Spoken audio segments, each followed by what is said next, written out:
ராஜு, சின்ன முதலாளி பண்ண விட்டு கொடுத்து வந்திருக்க. உள்ளவா, எல்லாமே புரியும். அடா,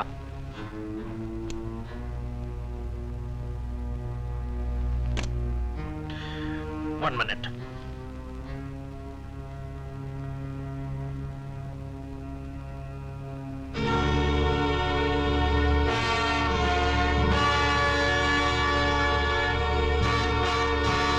முதலாளி நீங்களா? முதலாளியும் நான் தான், தொழிலாளியும் நான் தான். நிஜமாவா? எங்க தொழிலாளி ராஜுவா நீங்க? அந்த ராஜு தான் இந்த பரத். நம்ப முடியலைங்க. அமோகமான அந்தஸ்தையும் வளமான வாழ்க்கையும் ஒதுக்கி வச்சுட்டு உங்க சொந்த ஃபேக்டரியிலேயே தொழிலாளியோட தொழிலாளியா, எந்திரத்தோட எந்திரமா வேர்வை சிந்தி உழைக்க வேண்டிய தலையெழுத்து உங்களுக்கு ஏன் ஏற்பட்டது? இப்படி ரெட்ட வேஷம் போட்டு உங்களையும் சிரமப்படுத்திக்க வேண்டிய அவசியம் உங்களுக்கு ஏன் இருந்தது? காரணம் இருக்கு குமார். முதலாளியா ஏர் கண்டிஷன் அறையில உட்கார்ந்துகிட்டு உல்லாசமான வாழ்க்கை வாழ்ந்துகிட்டு லாப கணக்கு மட்டுமே பார்த்துக்கிட்டு இருந்தா ஒரு தொழிலாளியுடைய சிரமங்கள், குறைகள், அவனுடைய வாழ்க்கை தரம் எதையுமே முதலாளியால தெரிஞ்சுக்க முடியாது. எந்த ஒரு வர்க்கத்தினால முதலாளி சொர்க்கபோகம் அனுபவிச்சுட்டு இருக்கானோ அந்த வர்க்கத்தோட அவன் ஒட்டி பழகணும். அப்பதான் அவனுடைய குறைகளையும் வேதனைகளையும் மனிதாபிமானத்தோட உணர்ந்து அதை போக்க முடியும். முதலாளிக்கும் தொழிலாளிக்கும் மத்தியில ஒரு சுமூகமான உறவு ஏற்பட இதுதான் நல்ல வழின்னு எனக்கு தோணுச்சு. ரெண்டாவது காரணம் எங்க அப்பாவை பத்தினது. குமார், அவர் கார் விபத்துல சாகல, இன்னும் கொலை செய்யப்பட்டிருக்கார்.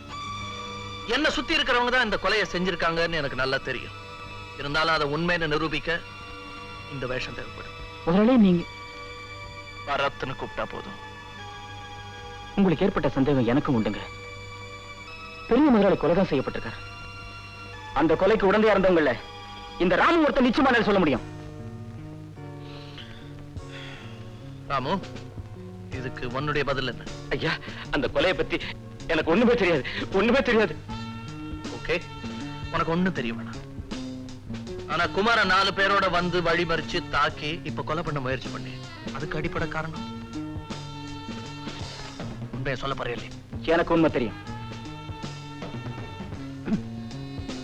அந்த கொலை சம்பந்தமான ரகசியங்கள் எனக்கு தெரியுங்கிற சந்தேகம் அவங்களுக்கு. அதனால என்ன தீர்த்து கட்ட முடிவு பண்ணாங்க. இவனை ஆயுதமா உபயோகப்படுத்திட்டாங்க.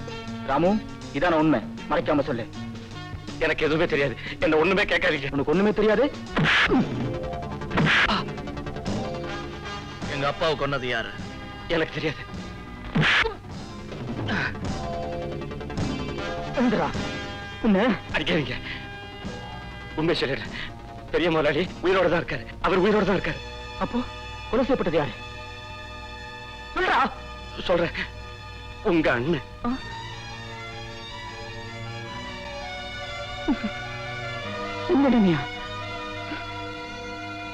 அந்த நல்லவரையா கொலை செஞ்சுட்டாங்க?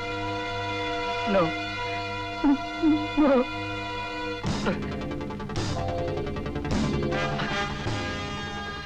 சார், என்ன ஒன்று சேரிங்க, நான் உண்மை சொல்லிடுறேன். என்ன அங்கிள் பேசாம இருக்கீங்க? நான் சொல்றது எதுவுமே உங்களுக்கு புரியலையா? புரியுது. ஆனா இந்த அநியாயத்துக்கு உடந்தையா இருக்க நான் தயாரா இல்ல. எது அநியாயம்? கணக்க கொஞ்சம் மாத்தி எழுதினா அது அநியாயமா? இத பாருங்க, நம்ம கம்பெனி நல்லபடியா நடக்கணும்னா, அதுல நமக்கு லாபம் கிடைக்கணும்னா நான் சொன்னபடி நீங்க செஞ்சுதான் ஆகணும். முடியாது. இப்படி திருட்டு கணக்கு எழுதி அரசாங்கத்தை ஏமாத்தவோ தொழிலாளர்களுக்கு துரோகம் செய்யவோ நான் விரும்பல. அது என்னால முடியாது. நோ அங்கிள், இப்படி நீங்க பிடிவாதம் பிடிக்கிறது கொஞ்சம் கூட சரியில்லை. நீங்க விரும்பினாலும் சரி, விரும்பாட்டாலும் சரி, கணக்கை இப்படித்தான் எழுதுறதுன்னு நான் முடிவு பண்ணிட்டேன். சுந்தர், நான் ஒரு முடிவுக்கு வந்துட்டேன். அது நல்ல முடிவா இருந்தா சரி. என்னை பொறுத்த வரைக்கும் இது நல்ல முடிவுதான். இந்த கம்பெனி பொறுப்புல இருந்து நான் விலக போறேன். ஓ, தாராளமா விலகுங்க. ஆனா போன வருஷத்து வரவு செலவு கணக்க நாங்க இங்க இஷ்டம் போல எழுதுவோம். அதுலயும் இன்னும் சில அக்ரிமெண்ட்ஸ்லயும் கையெழுத்து போட்டுட்டு அப்புறமா விலகுங்க. அப்படி கையெழுத்து போட மறுத்தா விளைவு விபரீதமா இருக்கும். மிஸ்டர் நாராயண் சார், நாங்க சொன்னபடி இன்னும் 2 வாரத்துல நீங்க கணக்கு எழுதி முடிக்கணும். என்ன மன்னிக்கணும் சார். நான் உங்ககிட்ட சம்பளம் வாங்கி பிழைக்கிற சாதாரண ஆள் தான். ஆனா மனசாட்சிக்கு விரோதமா நான் நடக்க மாட்டேன். நாராயணன், நாங்க சொல்றபடி நீங்க செஞ்சா அதுக்கு தகுந்த கூலி உங்களுக்கு கிடைக்கும். இல்ல சார், அனாவசியமா நீங்க என்ன மிரட்ட வேண்டாம்.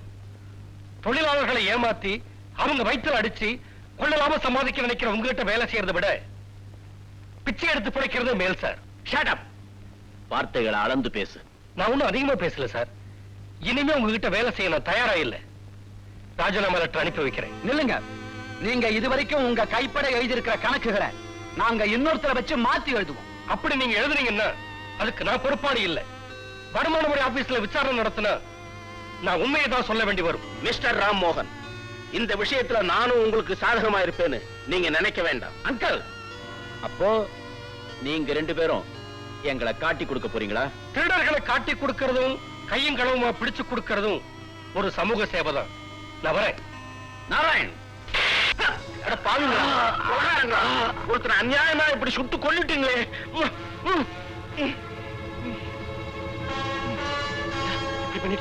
ஏய், இந்த விஷயத்தை வெளியில சொன்ன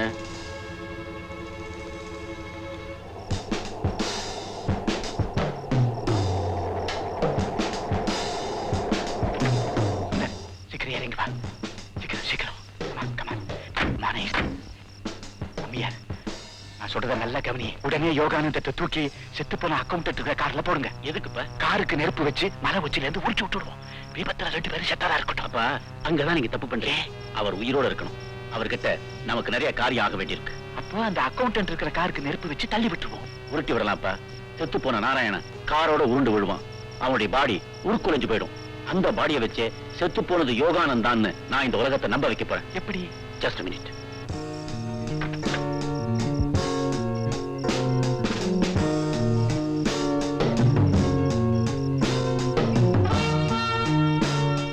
எதுக்காக அவர் போட்டிருக்கிற பிரேஸ்லெட், செயின், மோதிரம் எல்லாத்தையும் கழட்டுற?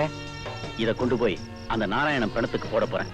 இத பார்த்துதான் செத்து போனது யோகானந்த்னு நம்ப போறாங்க. Very good idea.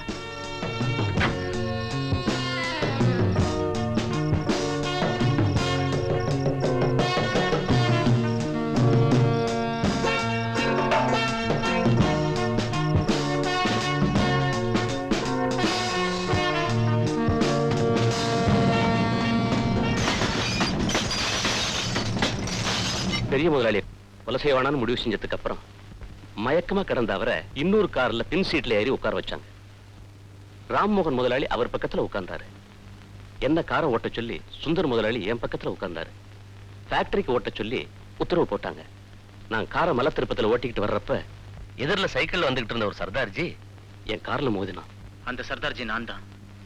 தொழிலாளர் ஆண்டு விழால மாறுவேட போட்டியில கலந்துட்டேன்னா பத்மாவை கேலி செய்யணுங்கிறதுக்காக மாறு விஷயத்தை கலைக்காம சைக்கிள்ல புறப்பட்டேன். ஒரு கார் வந்து மோதி நான் கீழே வந்துட்டேன். எழுந்திரிச்சு பாக்குறப்ப காருக்கு பின் சீட்ல உங்க அப்பா உட்காந்துட்டு இருந்தார். என்னை பார்த்து பயந்து போய் அந்த ஆளுங்க கார் எடுத்துட்டு கிளம்பிட்டானுங்க. அதுக்கப்புறம் தான் விபத்து நடந்த இடத்துக்கே நான் போனேன். குமார், அதெல்லாம் தெரிஞ்ச கதை. ராமு, அதுக்கப்புறம் எங்க அப்பாவை எங்க கடத்திட்டு போனீங்க, அத சொல்லு. ஐயா, எனக்கு தெரிஞ்ச வரைக்கும் சத்தியமா எல்லாத்தையும் சொல்றேங்க. ஃபேக்டரி காம்பவுண்டுக்குள்ள காரை ஓட்டிட்டு போன உடனே என்ன இறங்கி போக சொல்லிட்டாங்க. அது வரைக்கும் தாங்க எனக்கு தெரியும். பெரிய முதலாளிய ஏதோ காரணத்துக்காக எங்கேயோ மறைச்சு வச்சிருக்காங்கன்னு நான் நினைக்கிறேன். ஆனா எங்கன்னு எனக்கு தெரியாதுங்க. ஓகே, அத நான் கண்டுபிடிக்கிறேன். பரத், என் மனசு இப்ப குதிச்சிட்டு இருக்கு. அந்த பஞ்சமா பாதகர்களை நம்ம பழி வாங்காம விடக்கூடாது. குமார், உணர்ச்சி வசப்படாது. அந்த கொலகாரங்களை குற்றவாளி கொண்டுல ஏத்தணும்னா நாம பொறுமையா இருக்கணும். ராமு, உனக்கு ஒரு எச்சரிக்கை. எங்கிட்ட எல்லா விஷயத்தையும் சொல்லிட்டதா யாருகிட்டையும் சொல்லக்கூடாது. தொழிலாளி ராஜுதான் பரத்துங்கிற ரகசியம் நமக்குள்ளே இருக்கணும். சரிங்க, எந்த ரகசியத்தையும் நான் வெளியே சொல்ல மாட்டேன். இது சத்தியம். குருநாதர் பகிரி வராடுறா மாமூலேடு. இன்னொரு 1 ரூபா கொடுத்தா வாங்கிடுங்க. அதானே வழக்கமா 2 ரூபா தானடா. ஏடா அடியில வச்சுக்கிட்டு கமால் காட்டுற மாட்டார. தேங்காய் உரிக்கிற மாதிரி உரிச்சு விடுவேன். இது குழந்தை புள்ள கேட்டா கபால்ல கொடுத்துரும். ஒரு கேரட் கூட கச்சுக்கிறேன். என்னமே பேட்டுக்கு புச்சா இதான் குண்டாத பக்கிரி பார்த்தா ஓனா மாதிரி நினைக்கிறியா? தபாத்துல பட்டு பயங்கரம். மாமூலேடு, நான் கஷ்டப்பட்டு காய்கறி வாங்கி விக்கிறேன். உனக்கு ஏன் மாமூல் தரணும்? காய்கறிக்கு இன்னாம நாளைக்கே உனக்கு கல்யாணம் ஆகி நடத்துதே நினைச்சுக்கோ. அப்போ எங்களுக்கு மாமன் கொடுத்தாகணும். நீ வாழ்ற எதுக்கு ஒரு பந்தோபஸ்து வேணுமே. நீ கொடுக்காதமா, இவங்க என்ன பண்றாங்கன்னு பாப்போம். ஓஹோ, நீயா? அன்னைக்கே உன் மேல நான் கைய வைக்க வேண்டியது தப்பிக்கினேன். டிப்டாப்பா குளம் மாட்டின்னு வந்தா நாங்க பயந்துருவோம் நினைச்சுங்க அடிக்கிறியா நீ? நீ சும்மா இரு. 2 தட்டு தட்டி பாப்போம், நான் போலீஸ் பண்றேன். இப்ப நான் என்ன சொல்லிட்டாலும் நீ கை காலம் முட்டிடுங்க.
மூச்சு வாங்குறதே நிறுத்திட்ட? என்ன ஒண்ணும் இல்ல, மூச்சு வாங்கும்போது பார்க்க அழகா இருக்குல்ல. பாருங்க, இப்பதான் பக்கரி என்கிட்ட உட வாங்கினா, இப்ப நீங்க வாங்க போறீங்க.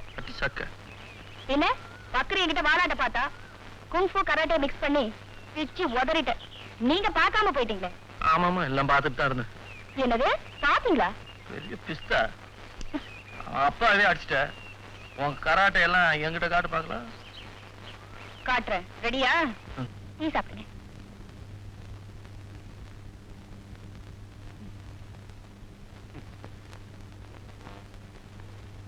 ஐயோ அப்பா, எங்க போறீங்க? வாங்க வாங்க. யாருமா? யாருமா அது? யார வாங்கன்னு கூப்பிடுற? அவருப்பா, எங்க ஃபேக்டரியில வேலை செய்யறாரு. வயசு 60 இருக்கும். 60?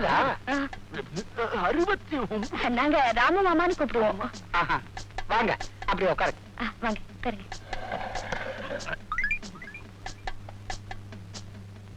உட்காருங்க பெரியவரே. என்ன போய் பெரியவரேன்னு சொல்லிக்கிட்டு, நான் உங்களை விட 1 வயசு தான் குறைஞ்சவனா இருப்பேன். 1 வயசு தானே, அதனால இளமை திரும்பிடுமா என்ன? அதானே, திரும்புமா? 2 மீனா? எனக்கு ஒரு டீ வேணுமா வேணாமான்னு கேட்க மாட்டியாடி? அப்பா, அவரு எல்லா பெண்களையும் டீ போட்டு தான் கூப்பிடுவாரு, எல்லா ஆண்களையும் ஆ போட்டு தான் கூப்பிடுவாரு. ஆனா மனசுல கலங்கமே இல்ல. தங்கமானவரு, தங்கமோ தங்கம். சுருக்கமா சொன்னா, ஃபேக்டரியில வேலை செய்யற பொம்பளை பசங்களுக்கு எல்லாம் நான் தான் காவல். ஏன்னா அங்க வாட்ட சாட்டமா நிறைய ஆம்பளை பசங்க இருக்காங்க. அவங்க பொம்பளைகளை பார்த்து கண்ணடிக்கிறது, கைய பிடிக்கிறது. ஆமா ஆமா, காலம் ரொம்ப கெட்டு போச்சுங்க. அதோடு விட்டானுங்களா, பொம்பளை பசங்க கொஞ்சம் அசந்தா போதும் கட்டி பிடிச்சிடுவானுங்க, கண்ணத்தை தடுக்குவாங்க, அவ்வளவு தூரம் போயிடுவாங்க. இதெல்லாம் கண்டிக்காம இருக்கக்கூடாதுங்க. விட்டுவேனா? ஏங்க, உங்களுக்கு பொண்டாட்டி பிள்ளைங்க எல்லாம் இருக்காங்களா? ஒருத்தர் கிடையாது, தனி கட்ட. உங்களுக்கு ஒண்ணா சொல்லுங்க, இங்கேயோ படுத்துக்கிற காவலுக்கு துணையா. ஐயோ வேணாங்க அப்பா, நம்மளால இருக்குப்பா இவருக்கு கஷ்டம். அவரே தானம்மா படுத்துக்கிறேங்கிறாரு. பாவம், படுத்துக்கிட்டுமே. அப்பாவே சொல்றாரு, நீ ஏண்டி அடம் பிடிக்கிற? ராத்திரி இங்கேயே வந்து. வேண்டாங்க, குடும்பம்னா 1000 இருக்கும். நீங்க எதுக்கு நடுவுல? அப்ப பெரியவர ஃபேக்டரிக்கு நேரம் ஆயிடுச்சு, அவங்க பொண்ணு கூப்பிட்டு புறப்பட்டுமா? சரிங்க, கூட்டிட்டு போதானே. கண்ணா தெரிய போகுது. 2 சட்டை டோப்பா கண்ணாடியில் நடு.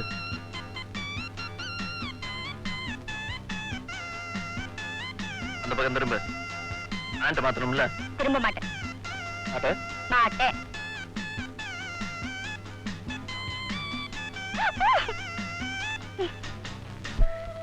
எனக்கு இந்த வாழ்க்கை ரொம்ப பிடிச்சிருக்கு. ஏய், புரியல? உன் கூட பழகுற இந்த வாழ்க்கை எனக்கு ரொம்ப பிடிச்சிருக்குன்னு சொல்லு. இது என்னோட அதிர்ஷ்டம்னு சொல்றதா, நான் செஞ்ச புண்ணியம்னு சொல்றதா, எதை சொல்றதுன்னு? நீ ஒண்ணும் சொல்ல வேண்டாம், முதல்ல சாப்பிடு. எனக்கு சங்கு ஊதியாச்சு, சாப்பிட்டது போதும், வாங்க போலாம். சங்கு ஊதிட்டா இதை இப்படியே வச்சுட்டு அரைப்பட்டியா வேலைக்கு ஓடிடணுமே. நீ சும்மா இரு. ஒரு 2 நிமிஷம் லேட்டா போனா ஒண்ணும் கூடாது. சங்கு ஊதுறது காதல் விடலையா? நல்லா கேக்குது. நான் செவிடு இல்ல, அவகாசமா சாப்பிடறதுக்கு சொந்த வீடு இல்ல. வேலைக்கு போங்க. நாங்க உழைக்கிறதே இந்த வயிற்றுக்கா தானே சார். ஒரு 2 நிமிஷத்துல சாப்பிட்டு போயிடுறேன். 2 நிமிஷம் 2 செகண்ட் கூட இங்க இருக்க கூடாது. உள்ள போங்க. ஒரு தொழிலாளிக்கு நிம்மதியா சாப்பிடுற உரிமை கூட இல்ல, அவன் எதுக்காக உழைக்கணும்? இது பாருப்பா, அனாவசியமா சட்டம் எல்லாம் பேச நேரத்தை வேணாக்காத. மரியாதை போட. இத பாருங்க, ஒரு தொழிலாளி பசியோட பட்னியோட அறவயத்தோட தான் வேலை செய்யணும். நீங்க கட்டாயப்படுத்தினா அது சட்டம் இல்ல, உங்க சர்வாதிகாரம். அதுக்கு சம்மதிக்க நான் தயாரா இல்ல. எந்திரா, ராஸ்கல். மேஸ்திரி, ஒரு நாய்க்கு கிடைக்கிற மரியாதை கூட நன்றியோட வேலை செய்யற ஒரு தொழிலாளி கிடைக்கலன்னா அவன் நெஞ்சு நெருப்பா தயாரிக்கும். அந்த நெருப்பில் இந்த சமுதாயமே எரிஞ்சு சாம்பலா தப்போம். என் உழைப்புல கிடைச்ச ஒருபடி சோத்தை திங்கிறதுக்கு எனக்கு உரிமை இல்லைன்னா இப்படிப்பட்ட அடிமை வாழ்வு எனக்கு தேவையில்லை. ஏய், இது ஒரு கௌரவமான ஃபேக்டரின்னு உனக்கு தெரியுமில்ல? அது தெரிஞ்சுக்கிறதுக்கு தாங்க வேலையிலேயே சேர்ந்தா.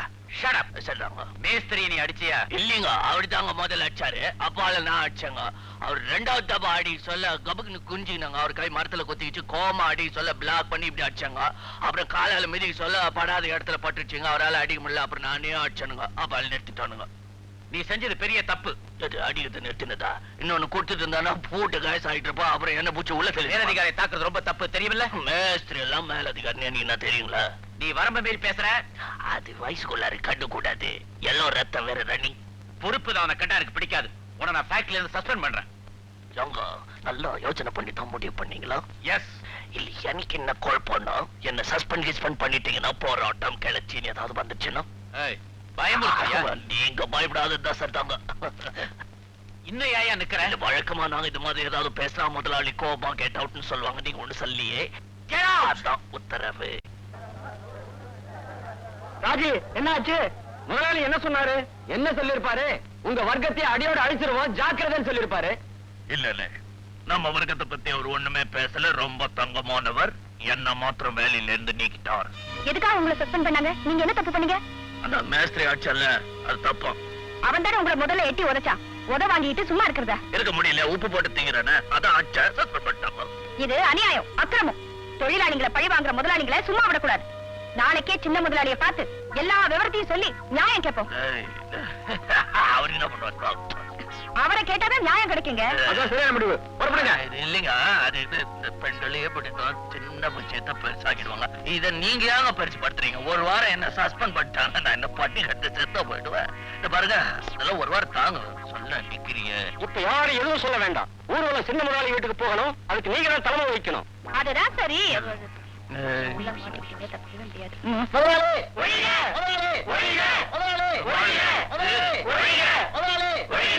உழைச்சு போடுறோம் தொழிலாளி, கஷ்டப்படுறோம் தொழிலாளி, கொள்ளை அடிக்கிற கில்லாடி, வேர்வை சிந்துறோம் தொழிலாளி, வேர்வை சிந்துறோம் தொழிலாளி, கஷ்டப்படுறோம் தொழிலாளி.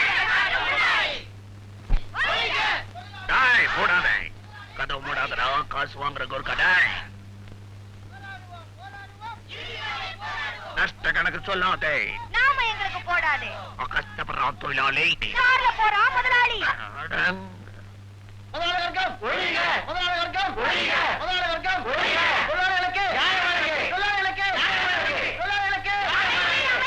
சொன்னது சரி. இப்பொழுது நாம் சின்ன முதலாளியை வெளியே அழைத்து நமது குறைகளை கூறுவோம். மற்ற முதலாளிகள் நமக்கு இழைத்த அநீதிகளை அவரிடம் சொல்வோம். நியாயம் கிடைக்கும் வரை. அதான் அவர் சொன்னாரு. நீங்களும் போராடணும். நியாயம் கிடைக்கும் வரை. போராடலாம். உங்க மேல சந்தேகம் வராம இருக்கணும்னா நீங்களும் ஏதாவது பேசணும். வீரமா. எனது உயிருக்கு உயிரான தொழிலாளர்களே, ஒட்டாளி வர்க்கமே, இப்பொழுது நாம் எங்கே நின்று கொண்டிருக்கிறோம்? சந்தையில. கிழிஞ்சது சின்ன முதலாளி விட்டு வாசம். பார்த்தீர்களா அந்த மாளிகை? யார் உழைப்பின் பலன் இது? ஆனால் அந்த சின்ன முதலாளி காரில் பவனி வருகிறாரோ மரியாதை மரியாதை வருகிறாராம். குழுகுழு அறையில் கும்பாளம். யார் கொடுத்த வாழ்வு இது? நமது கஷ்டத்தை பன்னீராக்கி குடிக்கிறார்கள், நமது வியர்வையை தண்ணீராக்கி குளிக்கிறார்கள். எப்படி வந்தது இந்த ராஜாங்க அந்தஸ்து? கோஷத்தை போட்டே இவர்களது வேஷத்தை கலைப்போம். வேர்வை சிந்துகிறான். நியாயம் கிடைக்கும் வரை நிறுத்துங்க. எதுக்காக இந்த கூச்சல்? கூச்சல் இல்லை தாயே, கோஷம். இப்படி எல்லாம் அர்த்தம் இல்லாத கோஷம் போட்டு எதை சாதிக்க இங்க வந்தீங்க? அப்படி கழுகுமா? என்ன பாருங்க, உங்களுக்காகவே உழைச்சு உழைச்சு ஓடா தேஞ்சு போன என்னுடைய உடம்பு பாருங்க. 2 பொண்டாட்டிங்க, 7 குழந்தைங்க, இத்தனை பேரை வச்சுக்கிட்டு நீங்க கொடுக்கிற சம்பளத்துல எப்படிமா வழித்து கழுவ முடியும்? 2 பொண்டாட்டியா? அது உங்களுக்கு தெரியாத? சின்ன முதலாளி கூப்பிடுங்க. அவர் இப்ப இங்க இல்ல. அம்மா அவர்கள் பொய் சொல்லுகிறார்கள். அவர் சத்தியமாக இங்கேதான் இருக்கிறார். நிச்சயமா இங்க இல்ல. அவர் வேட்டைக்கு போயிருக்காரு. கேட்டீர்களா தோழர்களை? மட்டை விட கேவலமாக நடத்தப்படுகிறோம் நாம். சின்ன முதலாளி வேட்டைக்கு போயிருக்கிறாராம். வேட்டைக்கு மட்டை போல், வேட்டைக்கு மட்டை போல். நிறுத்துங்க நிறுத்துங்க, கொஞ்சம் நான் சொல்றது கேளுங்க. தம்பி, உங்க குறைகளை என்கிட்ட சொல்லுங்க. முதலாளி வர்க்க அநியாயம் என்ன சஸ்பெண்ட் பண்ணிடுச்சு. காரணம்? பெரிய முதலாளி சிலைக்கு கீழே உட்கார்ந்து சாப்பாடு சாப்பிட்டு இருந்தேன். வேலைக்கு நேரமாச்சு மேஸ்திரி வந்து என்ன 8 உதச்சோம். இந்த வயத்துக்காதானே இவ்வளவு உழைக்கிறவனு வெறுப்பா அந்த சோத்தை தூக்கி எறிஞ்ச. அந்த எச்சில் சோறு முதலாளி சில முகத்துல பட்டுடுச்சு. உன் எச்ச சோத்தை என் புருஷனுடைய முகத்துல வீசி எறிஞ்சியா? எந்த தைரியம் உனக்கு? அந்த தெய்வம் எத்தனை பேருக்கு படியாளம் இருக்கு தெரியுமா? எத்தனை குடும்பங்களை வாழ வச்சிருக்கு தெரியுமா? அம்மா, என்ன மன்னிச்சிருக்கேன். அவசரப்பட்டு தப்பு செஞ்சுட்டேன். அதுக்காக நீங்க என்ன தண்டனை கொடுத்தாலும் நான் ஏத்துக்க தயாரா இருக்கேன்.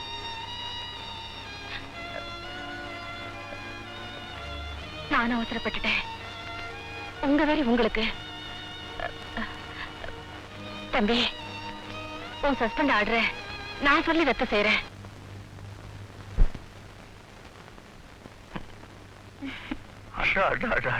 என்ன இது? இந்த ட்ரெஸ்ல நீங்க என்ன எப்படி ரசிக்கிறீங்கன்னு பாக்கிறதுக்காக கட்டிட்டு வந்தேன். எப்படி இருக்கு?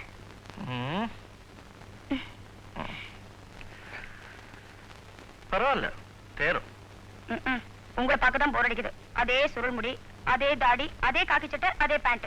நான் கட்டிட்டுமா? நீ கேட்டா நல்லா இருக்காது, நானே கழட்டுறேன்.